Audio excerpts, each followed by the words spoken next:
À toutes et à tous, fidèles amis auditeurs ou téléspectateurs de cette chaîne, bienvenue à vous. Merci de toujours prendre ce rendez-vous de lecture des livres chrétiens. Depuis peu, nous sommes en train de lire un livre. Il s'agit du livre Le mariage modèle du bishop Edward Dag Mill. Nous avons déjà parcouru ensemble les 18 premiers chapitres et nous sommes au chapitre 19 à présent. Chapitre 19 du livre Le mariage modèle. Qu'est-ce que cela signifie d'avoir un mélancolique comme mari ou femme? Les qualités d'un mari mélancolique. Analytique et perfectionniste, il est réfléchi, talentueux et prêt à se sacrifier pour ce qu'il aime. Sensibilité émotionnelle. Il possède une grande sensibilité émotionnelle. Amateur d'art, il trouve sa joie et son inspiration dans les beaux-arts. Amitié fidèle, il est un ami loyal, bien qu'il ne se lie pas facilement. Réservé, il préfère que les autres fassent le premier pas dans les interactions sociales.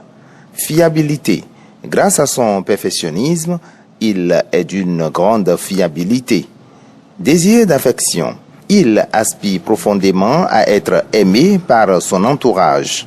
Capacité analytique, il identifie avec précision les obstacles et les risques dans les projets, ce qui lui permet d'éviter des erreurs. Créativité intermittente. Il peut produire des œuvres artistiques remarquables, bien que cela soit parfois suivi de phrases dépressives. Dévouement et sacrifice. Il trouve un sens profond à sa vie dans le sacrifice personnel et choisit souvent des vocations exigeantes. Potentiel spirituel. Stimulé par la foi ou une force spirituelle, il peut atteindre un immense potentiel en adoptant une attitude positive et reconnaissante.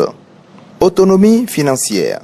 Son autosuffisance et son travail acharné peuvent lui permettre de prospérer financièrement. À l'écoute.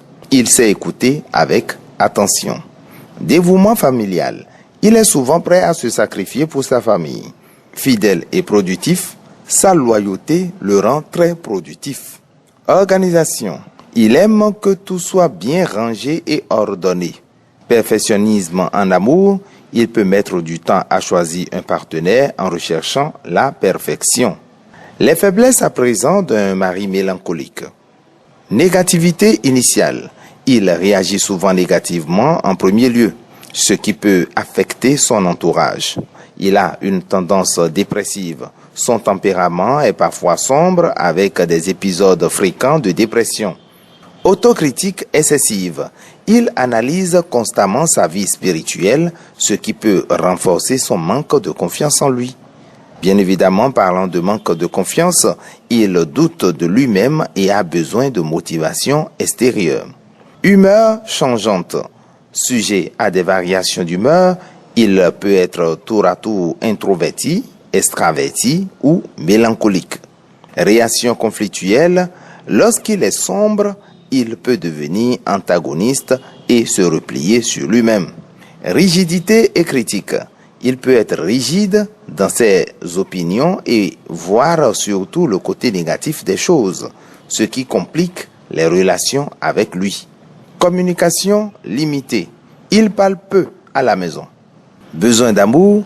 Il a besoin d'être rassuré sur l'amour qu'on lui porte, mais il est souvent méfiant face aux démonstrations d'affection. En matière de rancune, il a du mal à pardonner. Exigence élevée, il est perfectionniste en matière d'apparence, de choix alimentaires et d'ordre. À présent, que pouvons-nous retenir d'une femme mélancolique? Alors, les forces d'une femme mélancolique. Excellente ménagère. Elle aime maintenir une maison propre, organisée et accueillante. Et excelle en décoration et en cuisine.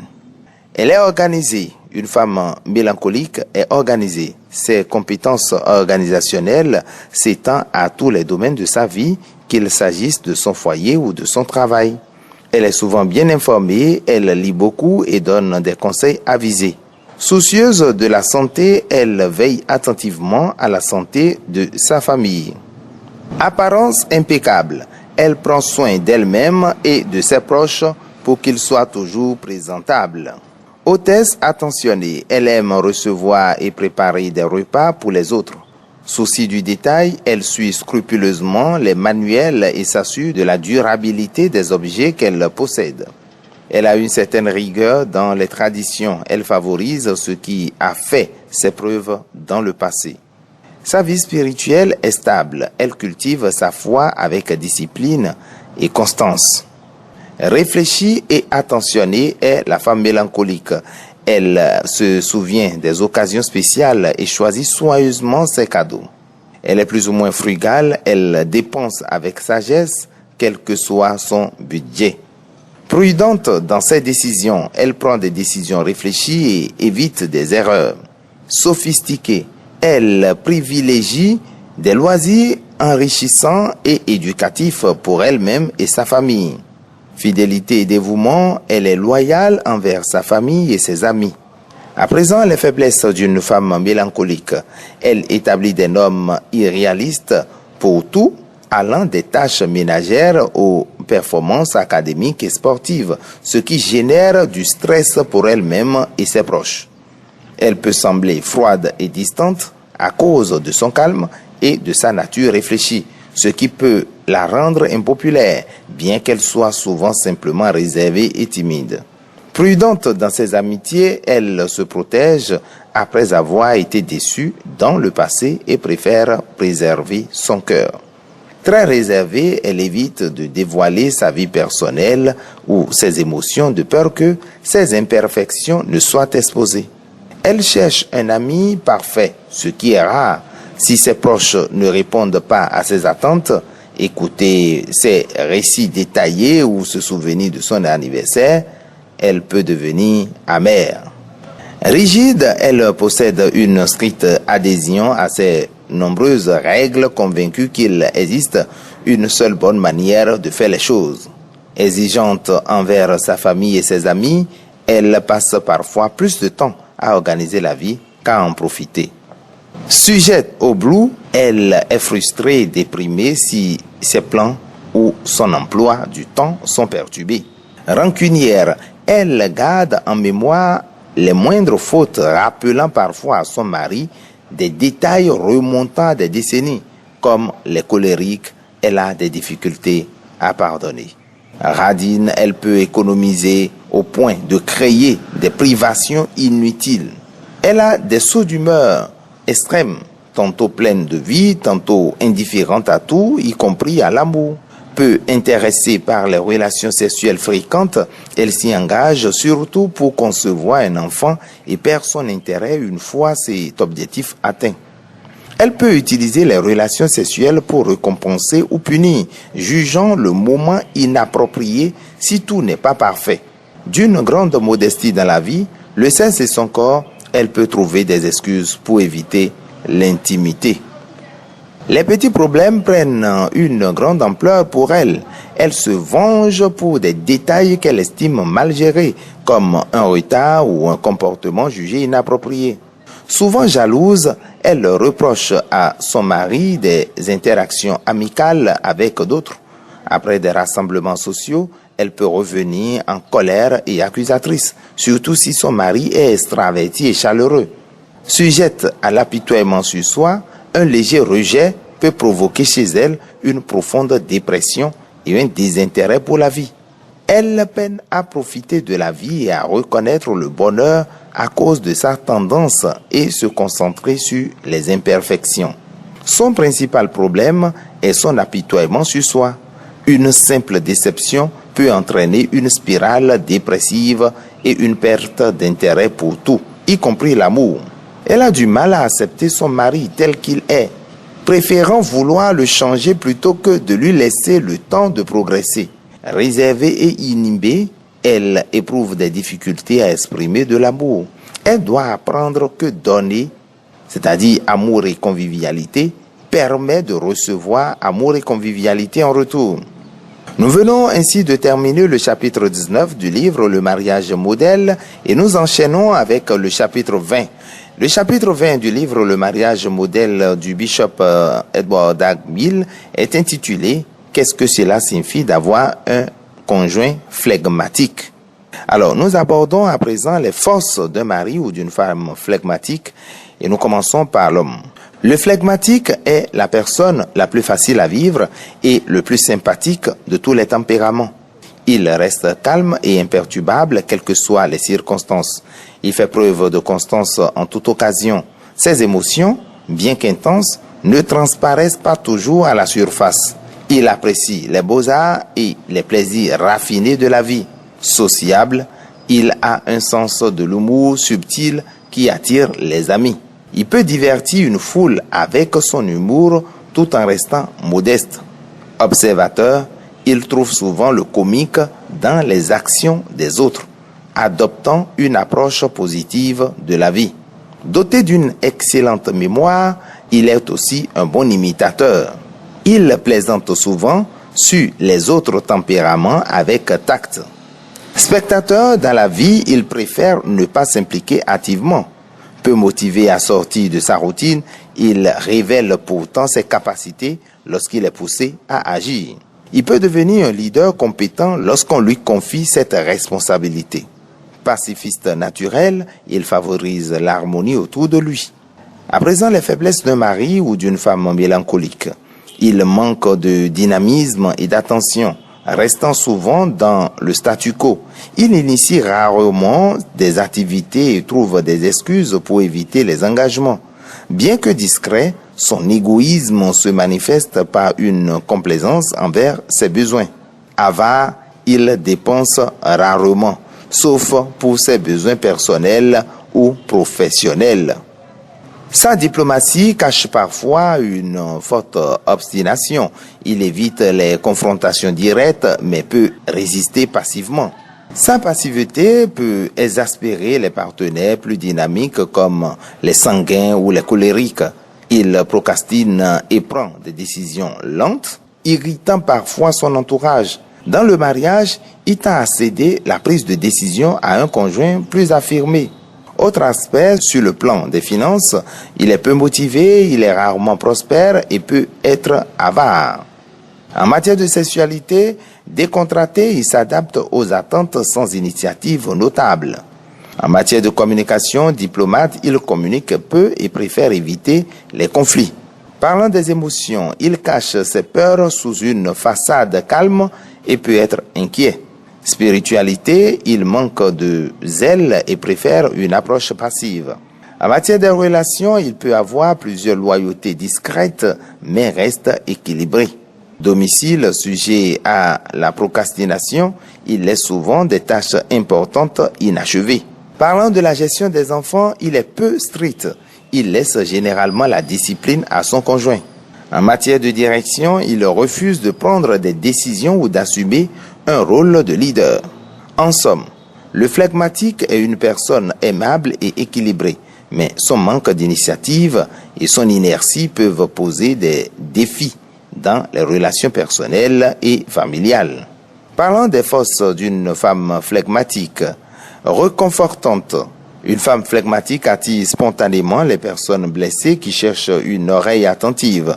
Même les inconnus lui confient facilement leurs problèmes, trouvant du réconfort en sa présence. Elle est empathique, c'est-à-dire elle ressent profondément la douleur des autres. Attentionnée, elle prend des nouvelles assurant que tout va bien. Auditrice dévouée, elle écoute avec sincérité et intérêt sans interrompre ni juger. Altruiste, elle trouve du plaisir à servir les besoins authentiques des autres. Réfléchie, elle anticipe les besoins des autres et cherche à y répondre.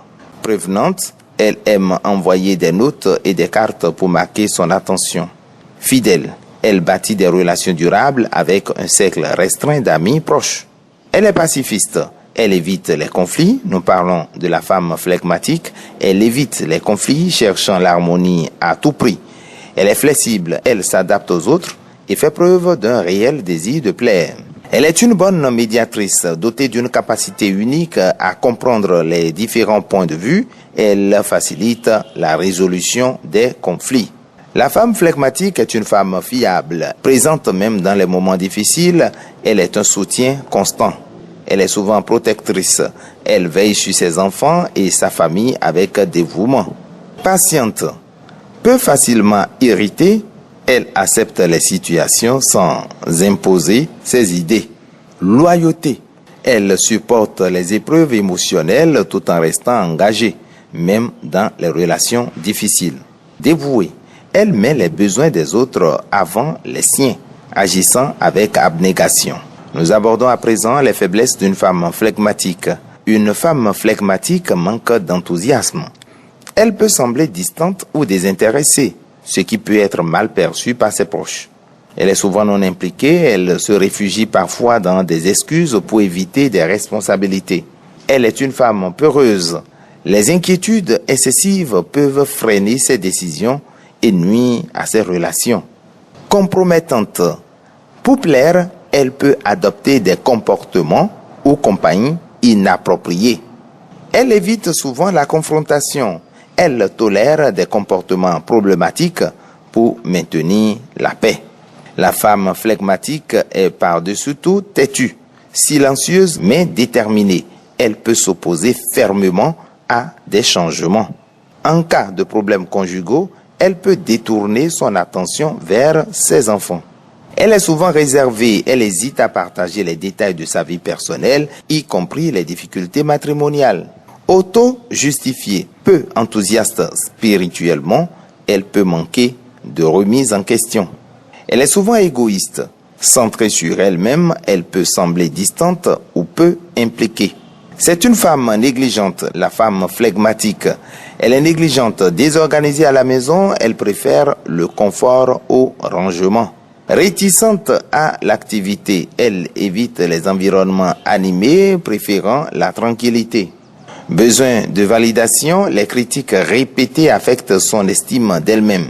Évitante, préférant éviter les conflits, elle retarde souvent les actions nécessaires.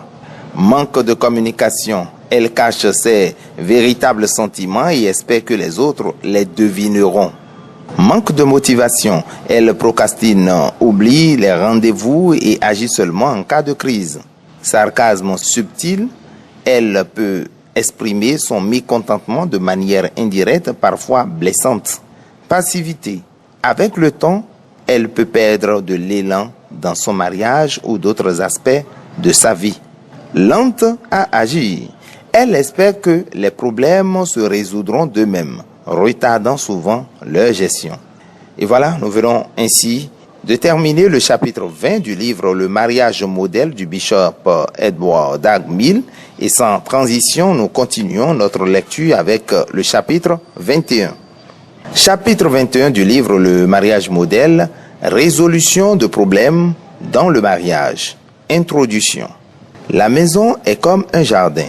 Tout comme les mauvaises herbes continuent de pousser dans un jardin, nécessitant un entretien constant pour que les graines plantées puissent bien pousser, le mariage doit également être soigneusement entretenu pour prospérer. Chaque mariage rencontre des problèmes et des défis. Ce n'est qu'en période de trouble qu'on peut voir clairement la nature véritable de ce qui nous entoure. Comme le dit la Bible, Paul ramassa une brassée de bois et lorsqu'il les mit sur le feu, une vipère en sortit, chassée par la chaleur. Acte 28, verset 3. En d'autres termes, en temps de crise, le véritable caractère d'un conjoint se révèle. Paul, dans sa lettre, souligne. Mais si tu te maries, tu n'as pas péché. Et si une vierge se marie, elle n'a pas péché. Cependant, ceux qui se marient auront des tribulations dans la chair, et je voudrais vous les épargner. 1 Corinthiens 7, le verset 28. La prière de Saint François d'Assise illustre une sagesse précise dans ce contexte. Seigneur, donne-moi la sérénité d'accepter les choses que je ne peux pas changer, le courage de changer celles que je peux, et la sagesse d'en connaître la différence. Les principaux problèmes dans le mariage. Voici les défis majeurs auxquels font face de nombreux couples. 1. La communication. 2. Le sexe. 3. L'argent. 4. Le tempérament. 5. Les enfants. 6. Les beaux-parents. 7. Le travail. 8. Les tâches ménagères. 9. L'infidélité. Approche pour résoudre les problèmes conjugaux. La Bible conseille, frère, si un homme est surpris en faute, Vous qui êtes spirituel, redressez-le avec un esprit de douceur, en prenant garde à vous-même, de peur que vous ne soyez aussi tentés. Galates 6, le verset 1. Pour préserver l'harmonie dans un mariage, il est essentiel de prendre des mesures préventives. Cependant, même avec les meilleures intentions, des problèmes peuvent surgir. Voici une méthode pour les résoudre. 1. Priez pour la situation. 2. Croyez qu'une solution est possible. 3. Observez le problème avec douceur, sans chercher la confrontation. 4. Identifiez sincèrement les causes profondes du problème. 5. Si nécessaire, consultez vos pasteurs ou des conseillers spirituels. Méthode de résolution des problèmes. Soyez prêts à faire des compromis. Le mariage n'est pas une compétition. Il n'y a ni gagnant ni perdant. Si un désaccord persiste, la décision finale revient au mari, mais il doit agir avec amour et non comme un dictateur. Évitez certaines attitudes destructrices. Ne criez pas. Ne partagez pas vos problèmes avec des proches ou des amis. Ne pleurez pas pour manipuler l'autre. N'utilisez pas le sexe comme une arme en le refusant ou en l'exigeant. Ne refusez pas de manger ce que l'autre a préparé. N'évoquez jamais le mot divorce dans une dispute. N'écoutez pas les conseils de personnes non spirituelles. Adoptez une attitude de pardon. Le pardon est indispensable pour un mariage solide. Comme le dit Jésus, si vous pardonnez aux autres leurs offenses, votre Père céleste vous pardonnera aussi. Mais si vous ne pardonnez pas aux autres, votre Père ne vous pardonnera pas non plus.